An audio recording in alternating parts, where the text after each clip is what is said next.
E aí pessoal, tudo certo com vocês? Espero que todos estejam bem. Sejam bem-vindos a mais uma aula no nosso canal. Dessa vez eu trago uma aula bem diferente, uma aula bem especial, de uma matéria que não aparece com tanta incidência assim nos vestibulares do Enem, mas já apareceu várias vezes nos vestibulares da FUVEST, nos vestibulares da Unicamp, da Unesp, e é o xodozinho, a menina dos olhos de ouro dos vestibulares militares, tá? Isso aqui junto com trigonometria é um dos assuntos que mais cai. Números complexos. Pessoal, números complexos não tem nada de complexo. É uma coisa bem tranquila, a gente vai fazer vários exemplos, vários exercícios, demonstrações, para mostrar para vocês que isso aqui é uma matéria bem tranquila, você pode lidar aí tranquilamente, beleza? Ó, antes da gente começar a falar das matérias, gostaria de fazer uma contextualização histórica com vocês. Por que teve essa ideia do surgimento dos complexos, né? Afinal, é uma coisa bem maluca isso na matemática. Então, naturalmente, a gente vê os conjuntos no nosso dia a dia com extrema facilidade. Talvez os conjuntos naturais é representado como sendo a sequência de números inteiros e positivos. Mais para frente surge o conjunto dos inteiros, que é nada mais do que o conjunto dos naturais acrescido de inteiros negativos. E quando eu agrupo esses caras, eu também encontro um conjunto chamado conjunto dos racionais, que é todo número em forma de fração, quando A pertence aos inteiros e B pertence aos inteiros não nulos. Afinal, a divisão por zero não me deixa resto, não me deixa nada, para falar a verdade. Quando eu agrupo esses caras, eu acho um conjunto grandão, naturais, inteiros, racionais. Só que aí tem um conjuntinho forever alone, todo mundo conhece conjuntos irracionais, que é aquele número que não pode ser representado por forma de fração. Então, que números podem ser esses? Podem ser algébricos ou podem ser transcendentais. Os irracionais algébricos são aqueles expressos em forma de equações. Por exemplo, da equação x² menos x menos 1 surge o irracional φ, que é 1,618. Esse número nada mais é do que a razão áurea. E números transcendentais são aqueles que não são expressos por equações, no caso tipo π, E de Euler, números que você acha com padrões, tá bom? Então esse conjunto, por sua vez, como não pode ser representado por forma de fração, fica isolado. Quando eu uno esses caras, eu acho o conjunto dos reais. E a limitação na matemática até então era o conjunto dos reais. Só que, com o advento da ciência, com o advento de novas descobertas, a gente tem uma inovação científica na parte das exatas, na parte das ciências, sobre equações cúbicas. As cúbicas, elas podem ser expressas por polinômios, geralmente de grau 3, né? Afinal, o seu grau é 3, então a equação é cúbica. E nisso, dois ilustres matemáticos, cientistas da área das exatas, chamados Tartaglia e também o Cardano. Se vocês quiserem procurar um pouco sobre esses caras, eu recomendo, uma história bem interessante, tá? Eles propuseram um método para poder achar raízes das equações de forma x ao cubo mais px mais q, isso aqui é igual a zero. Você pode reparar que isso aqui é um polinômio de grau 3 com a parte x² sendo omitido. Afinal, eu não tenho nada para representar como coeficiente numérico. E aí, tem uma equação bem grandinha, para falar a verdade sobre esse tipo de situação, que eu não sei de cabeça, por isso que eu vou usar um pouco de cola aqui agora, tá? É assim, ó, x é igual a raiz cúbica de menos q sobre 2 mais a raiz quadrada de q sobre 2 ao quadrado mais p sobre 3 ao cubo. Quando eu completo essa raiz, eu vou somar com o conjugado dessa. Então isso aqui, sei lá, vou chamar isso aqui de y, esse aqui vai ser o conjugado de y. Ou seja, essa parte se torna negativa, né? Q sobre 2 ao quadrado menos menos Q sobre 2 menos essa raiz. Então essa raiz se torna negativa. Beleza, pessoal. E do que isso me ajuda? Do que isso me garante uma coisa que possa, assim, ser valiosa no meu estudo? A questão é a seguinte, cara. Eles começaram a desmembrar algumas equações para ver se isso dava certo para todos os casos. Chegou numa equação um pouco sinistra, né? Meio esquisitinha, e que dava uma resposta parecida com essa. Tá? Então, o meu x ele dava uma raiz cúbica de 2 mais a raiz de menos 121 mais a cúbica de 2 menos a raiz de menos 121. A grande questão tá, raiz de 2 eu sei, dá para decompor isso aqui em cubo, vai dar um trabalho do cacete, mas raiz de menos 121 não existe. Como que a gente consegue proceder nessa operação? Bom, felizmente teve uma iluminação divina, né? Não tão quanto Mendeleev teve na tabela periódica, né? Mas os cientistas conseguiram achar um jeito de poder decompor isso aqui, que dava um resultado próximo de 4. Tá? Um resultado próximo de 4. Beleza. E aí? Como que a gente faz, então? Porque eles conseguiram ter uma manipulação algébrica, mas não conseguiram ter uma resposta ainda sobre a existência de raízes negativas. Aí surge um cara chamado Rafael Bombelli, uma só de Bombelli,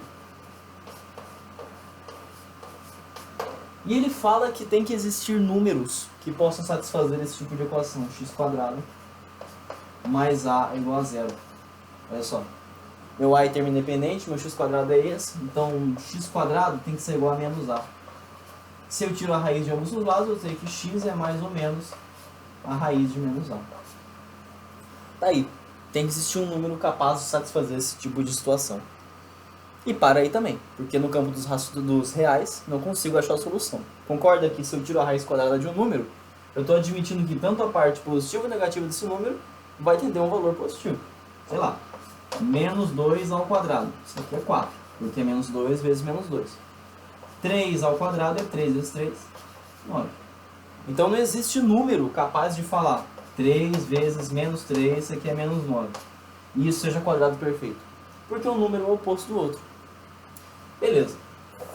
E aí, passa-se mais um tempo, tá? Só para vocês terem uma noção que o Tartaglia e o Cardano são do século XVI.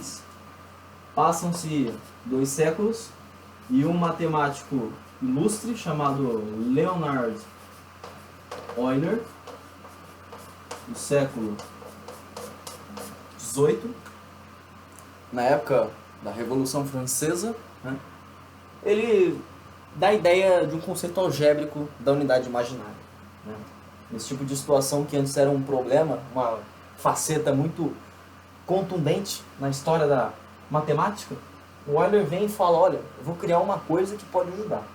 E se a gente representar algebricamente uma unidade I, que ele chamou de imaginária, ou do inglês imaginary, ele é um cientista inglês, como sendo a raiz de menos 1. Beleza. E se for para ser raiz de menos 1, isso aqui só me é permitido se somente C menos 1 for igual a I ao quadrado. Afinal, eu estou tirando o menos 1 dessa raiz, certo? Olha só que doideira.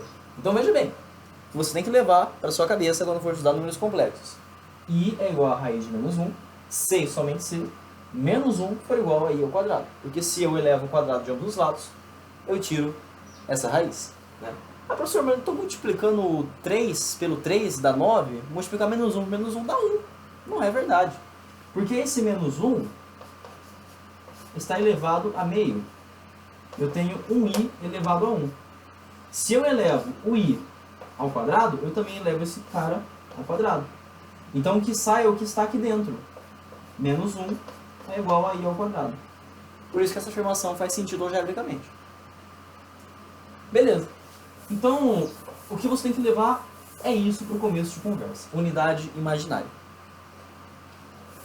E isso aqui resolveria aquele problema do nosso amigo do Bombelli, né? Tal do Bombelli. Que eu teria, naquela expressão que eu mostrei para vocês, a cúbica de 2 mais a raiz de menos 121. Pelo que eu me recordo é assim que eu vi no livro, tá, pessoal? Menos a cúbica de 2 menos a raiz de menos 121. Se eu estiver errado, vocês me corrijam. Mas é um exemplo parecido com esse, para mostrar que tem uma raiz negativa aqui. E se o i ele é menos 1, então eu posso decompor essa raiz em raiz de menos 1 vezes raiz de 121. Afinal, o produto entre duas raízes eu multiplico os membros dessas raízes. Mais a cúbica da raiz de 2 menos a raiz de menos 1 e a raiz de 121. A raiz de menos 1 eu sei que é i, então vai ficar a cúbica de 2 mais 11i, porque raiz de 121 é 11, mais a cúbica de 2 menos 11i. Resolvendo essa expressão, consigo achar um valor em função do tal do i. Tá? E aí, sim, foi um advento genial para a história da matemática. A gente vai conversar um pouquinho mais agora sobre a unidade imaginária e algumas formas de representação dessa. Beleza? Pessoal, vamos conversar um pouco agora sobre potências de i. Potências de i. Quem que é o i? Exatamente, unidade imaginária. Lembre-se sempre, i é sinônimo de raiz de menos 1. Vai ajudar isso aqui nessa resolução. Vamos lá então. I elevado a 1 é i, né? Ou seja, raiz de menos 1. I ao quadrado, a gente acabou de ver que é raiz de menos 1 elevado ao quadrado, ou seja, menos 1. O i ao cubo é i vezes i quadrado, concorda? Então é i vezes o i quadrado. O meu i, vou deixar na forma algébrica. O meu i quadrado, vou deixar como menos 1. Ou seja, vai ficar i vezes menos 1. Isso aqui nada mais é do que menos i. E a quarta é i quadrado vezes i quadrado. Só que i quadrado é menos 1. Vou escrever na passo a passo para a gente fazer isso aqui. Ó. I quadrado é menos 1. Ou seja, menos 1 vezes menos 1. Aí sim, dá 1. Retomo para 1. E eu continuo esse processo por muitos números, até chegar no i elevado a 2025, que é o que geralmente aparece para vocês nos exercícios. Como que eu posso resolver esse tipo de situação? Veja bem, eu vou escrever isso aqui como uma forma de sequência, para vocês visualizarem o que eu quero fazer. Uma PG de razão i. Né? Afinal, quando eu multiplico por i, eu estou fazendo uma PG. Vamos ver o padrão dessa PG? Vai ficar então uma PG de razão i. Começo com i, depois menos 1, depois com menos i, e depois com 1. O meu i à quinta vai ser i à quarta vezes i. I à quarta é 1, i é i. Então é 1 vezes i, retoma para o meu i. O meu i quadrado vai ser a mesma coisa que i à sexta, porque é i à quinta vezes i. E se i à quinta é igual a i, então i vezes i é i ao quadrado, ou seja, i à sexta. Seja, menos 1. Vale então para i ao cubo ser i à sétima? Exatamente. Menos i. I à oitava é i à quarta? Exatamente. 1. E isso vai até os confins do universo. Percebe que a sequência sempre vai ser essa. I menos 1, menos i, 1. I menos 1, menos i, 1. I menos 1, menos i, 1. É uma sequência que tem repetição de 4 em 4. Então, se eu divido um número, um expoente específico, eu vou achar um termo que é relativo a essa sequência. Por exemplo, mesmo que eu não saiba de cabeça, eu posso determinar para vocês que i elevado a 40 é a mesma coisa que i elevado a 4. Por quê? Está repetindo de 4 em 4, caso eu divida o 40 por 4, 4 dividido por 4, 1. Resto 0. Abaixo 0, fica 10. você pode reparar muito bem que quando deixa resto zero é a mesma coisa que i elevado a 4. Ou, se você preferir, do mesmo modo que eu não escrevi na lousa, mas eu posso escrever agora, retoma para o meu i elevado a zero. O número elevado a zero, sabe muito bem, que é 1. Resto zero, retoma para o i elevado a zero, que é 1. Então, supondo que num exercício maluco como esse, e 2025, como que eu posso resolver esse tipo de situação? É muito fácil, muito simples. Você vem e decompõe em 2025 em 4. 20 dividido por 4, 5. Resto 0. Abaixo o 2. O 2, enquanto décimo, não funciona. Vou colocar um 0. Abaixo o 5, como centésimo, funciona. 4 vezes 6, 24. Resto 1. O resto dessa divisão que vai determinar a minha potência. Percebe que quando eu deixo o resto 1, eu me aproximo de quem? Do i elevado a 1. Então isso aqui é a mesma coisa que i. Está feita a nossa questão. Vocês podem reparar que essa questão de potências de i não é nada difícil. A gente vai fazer bastante exercício ainda com isso, tá bom? Vamos agora falar um pouco sobre forma algébrica de uma expressão complexa, tá? Só quero que vocês recordem uma coisa bem importante, o conceito de pares ordenados, tá? Um par ordenado é aquela solução que você não pode alterar a ordem, porque a ordem importa, né? Se eu falo para vocês, por exemplo, que eu tenho um sistema, me esqueci de ser essa chave, x mais y é igual a 3, x menos y é igual a 2. Se eu quiser achar o valor de x e de y, eu não posso falar que o x é igual a y, y é igual a x, trocar o valor dos caras, não dá certo. Tem apenas um valor possível que satisfaça o meu x e um valor possível que satisfaça o meu y. Esse é o conceito de par ordenado. Se eu jogo isso para o conceito de qualquer número, qualquer solução, também implico na solução de números complexos. Então, supondo que eu tenha aqui um ponto qualquer em um plano, com as seguintes coordenadas. Na minha abscissa, na minha ordenada. Na minha abscissa eu vou ter um ponto A, na minha ordenada eu vou ter um ponto B. Quando eu faço a união desses carinhas, eu acho uma coordenada em comum, A, B. É um par ordenado. Esse par ordenado me garante uma expressão, né? Se eu somo pares, como vocês já viram em funções, acredito eu, você tem operações. Quando você multiplica pares, você tem operações. Quando você divide pares, você tem operações, subtrai pares. É o que a gente vai fazer. Vamos imaginar, genericamente falando, vou trocar de x, que esse x está meio esquisito. Genericamente falando, que eu tenho um número complexo expresso pela seguinte forma. C é igual a mais BI. Professor, tô perdidão. Começou a falar de unidade imaginária, agora começou a falar de A mais BI. O que seria isso? Isso aqui é localização, pessoal. Coordenadas. Lembre-se bem, o meu A representa o ponto presente na minha abscissa. O meu B representa o ponto presente na minha ordenada. Quando eu junto esses caras, eu crio uma forma algébrica para representar essa expressão. Como se fosse uma função, sabe? Beleza. Esse Z vai representar a minha expressão a partir da função das coordenadas. Eu vou dar um nome específico para esses carinhas. Tá? A parte que não tem a unidade imaginária, vou chamar de parte real. Ah, professor, então quer dizer que o número complexo também pode ter uma parte real? Perfeito. Porque antes se limitava ao conjunto dos reais, concorda? Quando eu introduzo um conjunto novo, ele não pode estar isolado dos reais. Porque os reais compõem qualquer tipo de número. Beleza? E a parte que acompanha o complexo, muito cuidado nessa hora, tá? Não estou falando que é uma parte complexa, mas sim uma parte imaginária. Essa parte aqui pertence aos complexos. Essa parte, tá bom? A unidade imaginária continua sendo I, mas a parte imaginária é somente o B, beleza? Porque é o B que acompanha o meu I.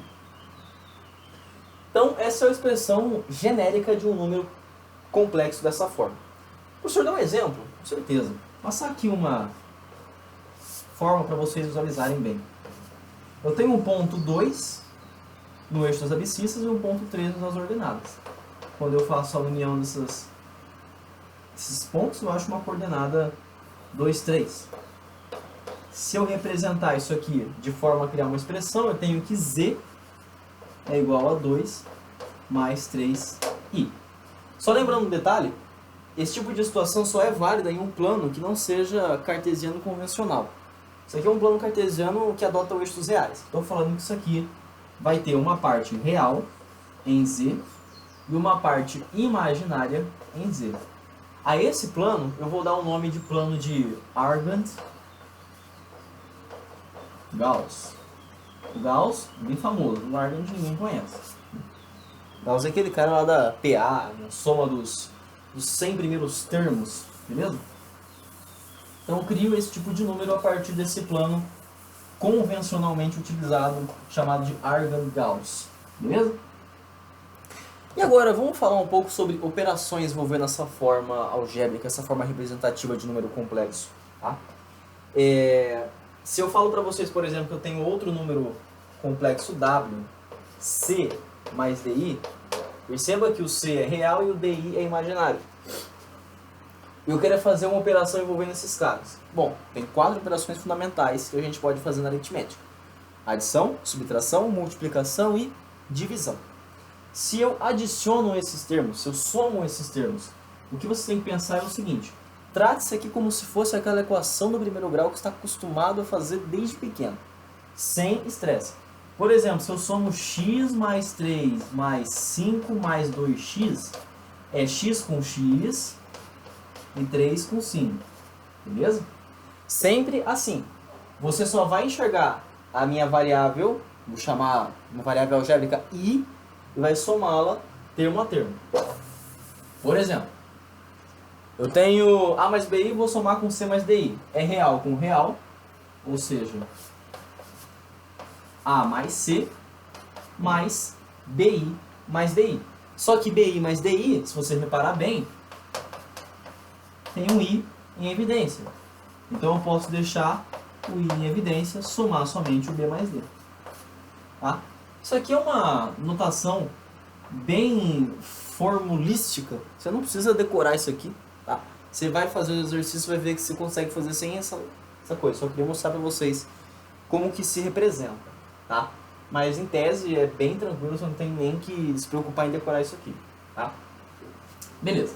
Então soma de complexos dá por essa forma. E subtração de complexos, professor? Mesma coisa, cara. Mesma coisa. Só vai trocar o sinal. Vai ficar a mais bi menos, cuidado, que eu vou tirar esse número complexo inteiro, c mais di. A mais bi menos c menos di. Passei o menos distribuindo ambos os termos. O que é isolado você junta com isolado, o que é variável você permite na variável, b menos d. O i que multiplica b e o i que multiplica o menos d, b menos d. Beleza? Achei a subtração de dois complexos. Professor, e se eu quisesse fazer a multiplicação de dois complexos? Cara, não é nada difícil também, é só você aplicar a tal da distributiva. A mais bi que multiplica c mais di. Essa aqui, se você decorar a fórmula, você vai perder um tempo, mas eu recomendo que você faça assim. Se você quiser decorar a fórmula, decore, mas não é muito legal você fazer decorando fórmulas, tá? Aprenda porque isso aqui funciona. Vou fazer distributiva com outras cores. A vezes C, AC. Mais A vezes DI, ADI. BI vezes C, BCI. BI vezes DI, BDI ao quadrado. Percebe que agora eu tenho uma divergência, né? O meu i está elevado ao quadrado. Quando o meu i está elevado ao quadrado, isso aqui é menos 1, sinônimo de menos 1, né? Então eu posso trocar esse i quadrado por menos 1. E menos com mais dá menos. Beleza. Junta o que não tem i de um lado e separa do que tem i do outro. I que multiplica AD mais DC. Fez sentido? Deu para entender? Deu para ficar claro? Perfeito. E agora, última operação elementar que a gente tem, envolvendo complexos, que é a tal da operação da divisão. Muito cuidado nessa hora, viu? Muito cuidado nessa hora. Porque para você dividir um número complexo, você pode fazer de duas maneiras. Ou pelo conjugado desse número. Como assim conjugado desse número? Vocês vão entender por que eu falei conjugado. Ou por uma operação que determine outro complexo. Qual que está certo, professor? Os dois estão certos. Faça o que você sentir mais segurança. Eu prefiro fazer dividindo um complexo pelo outro, eu acho outro complexo. Não pelo conjugado. Porque conjugado às vezes confunde um pouco a mente. Mas você pode fazer dos dois jeitos, não tem problema nenhum. Por que um número complexo dividido por outro complexo dá um complexo? Veja bem, agora o conjunto que limita, conjunto limitante é o complexo. Eu não posso dividir um complexo por outro complexo sem dar um complexo. Porque agora existem reais que pertencem ao conjunto dos complexos. Beleza? Então eu tenho que dividir um complexo pelo outro gerando outro complexo. Sei lá, um complexo T, E mais F, I. Então como é que funciona isso aqui na prática? Eu tenho um complexo qualquer, A mais BI, dividido por um C mais DI. Isso aqui é igual a E mais FI. Vou falar que isso aqui é verídico. E como que eu vou achar o E mais FI? Você vai multiplicar por C mais DI de ambos os lados. Porque aí você consegue tirar o C mais DI de baixo. E achar em função esse E mais FI.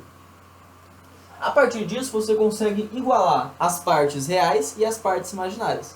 Quando você iguala as partes reais e imaginárias, você consegue determinar em função de G e de L. Beleza?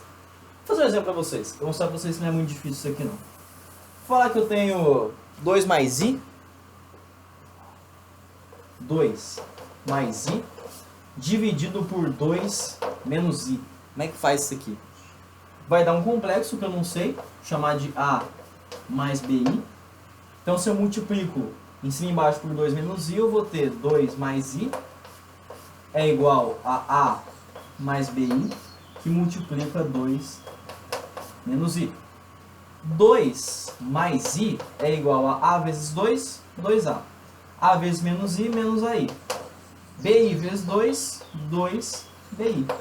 BI vezes menos I, mais B. Porque é I vezes menos I, ou seja, menos I quadrado. E menos I quadrado é menos 1 vezes menos 1. Ou seja, 1. 1 vezes B dá B. Então, veja bem. 2 mais I é igual a 2A mais B mais I que multiplica 2B menos A. 2B menos A. E agora, professor, como é que faz para sair dessa situação? Cara, é muito fácil, muito simples. Para uma coisa ser igual a outra, ou a parte real tem que ser igual à parte real e a parte imaginária tem que ser igual à parte imaginária. Igual isso aqui e monta um sisteminha para você poder resolver, tá? Sem muita dificuldade. Vou falar que 2A mais B, de acordo com o que foi apresentado, 2A mais B é igual a 2 e menos A mais 2B é igual a 1. Afinal, o coeficiente que multiplica meu I é 1. Beleza. Vamos somar esses caras e ver quanto que dá, né? Se eu quiser substituir, por exemplo, em função do B, vou falar que B é igual a 2 menos 2A. 2 menos 2A. Substituir nesse caso vai ficar menos A mais 2 vezes 2 menos 2A. Isso aqui é igual a 1. Menos A mais 4 menos 4A é igual a 1. Vai ficar menos 5A é igual a 1 menos 4. Então A vai ficar menos 3 sobre menos 5. Isso aqui retoma para 3 quintos. Meu A sendo 3 quintos, vou achar o valor do meu B.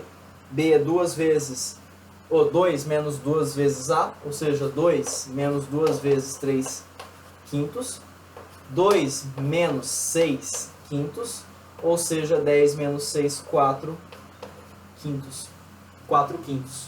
O número complexo gerado por essa divisão, agora é só você substituir.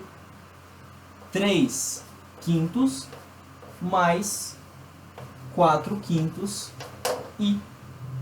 Ou, se você preferir, pode juntar em um só denominador. e soma os termos. 3 mais 4i sobre 5. Beleza? Professor, entendi. Acho que é legal esse jeito, mas eu queria também aprender sobre o jeito do tal do conjugado. Por que você falou conjugado, cara? Porque é muito simples, pessoal. Vocês lembram no ensino fundamental, no ensino médio, quando o professor ensinava para vocês uma coisa assim, ó? Tenho 1 dividido por 2 mais raiz de 3. Como é que eu saio dessa situação, pessoal? Raiz de 3 sabe muito bem que é o quê? Um número irracional, ou seja, não posso emprestar por modo de fração irredutível. Eu tenho que tirar esse cara daqui. Como que eu posso tirar esse cara daqui? Aplicando o produto notável, o produto da soma pela diferença. Se eu multiplicar por um conjugado embaixo, o que eu faço embaixo, eu faço em cima. E aí eu consigo tirar, porque isso aqui é a mesma coisa que 1, né? Então vai ficar 1 vezes 2, 2 menos raiz de 3. 2 vezes 2 é 4 menos 3. 4 menos 3 é 1. 2 menos raiz de 3. 1. E aí você conseguia chegar a um resultado bem satisfatório. Tá? Mesma coisa que vale. Por quê? O i, se vocês recordam bem, é uma raiz. E que raiz? Uma raiz. Muito bem. Negativa. Tá? Raiz de menos 1.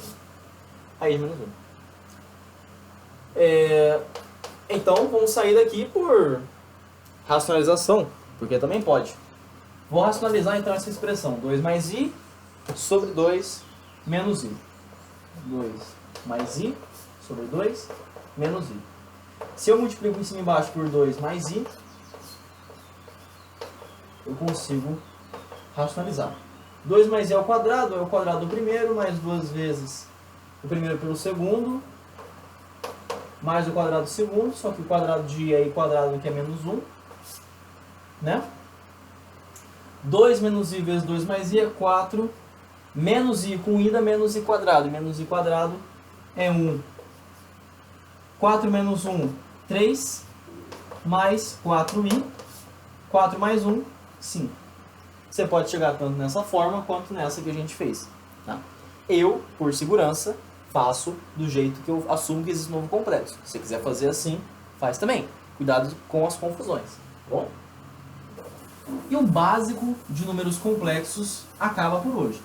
A gente vai fazer uma outra aula explicando sobre forma trigonométrica, sobre afixos, que a gente já deu uma introdução sobre o plano de Argand-Gauss, mas as operações básicas acabam por hoje. Uma sugestão de bibliografia para vocês treinarem os exercícios, tá? Caso vocês tenham interesse. Na próxima aula também trago alguns exercícios para a gente fazer juntos. Peguem esse livro, caso alguém consiga, é domínio público, vocês acham em qualquer PDF pirata que vocês quiserem, tá? Fundamentos de Matemática Elementar, volume 6, Complexos, Polinômios e Equações. Vocês tentem fazer os exercícios 1, que é bem tranquilo, 2, 3, 4, 5, 6 e 8. Não, 8 já tem solução, né? O 2, 3, 4, 5, 6, 9 e é isso. Esses caras, tá? Aí na próxima aula a gente comenta um pouco sobre eles, introduz matéria nova. Forte abraço a todos, pessoal. Obrigado pela atenção. Espero vê-los na próxima aula. Até mais.